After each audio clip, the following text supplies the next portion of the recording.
Hello everyone, welcome back to our channel. In this video, I'll teach you how to download Walmart app in your mobile phone. Keep watching the video till the end to learn how, and do not forget to subscribe our channel by hitting the subscribe button and also press the notification bell so that you'll never miss any update from us.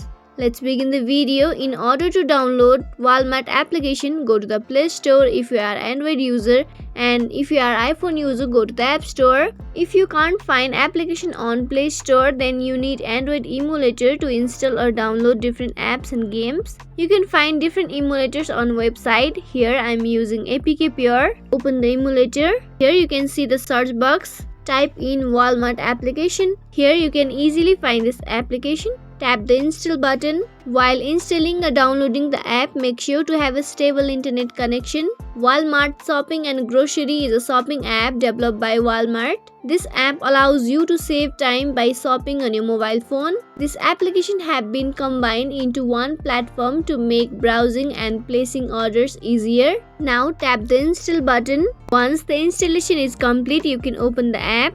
Click the open button. This is how your application looks like. So this is how you can quickly download Walmart application in your mobile phone. Hope you like the video. If you like the video, give us a thumbs up. If you have any feedbacks or comments, you can comment down in the comment section below. I'll be back soon with more videos like this. Thank you for watching.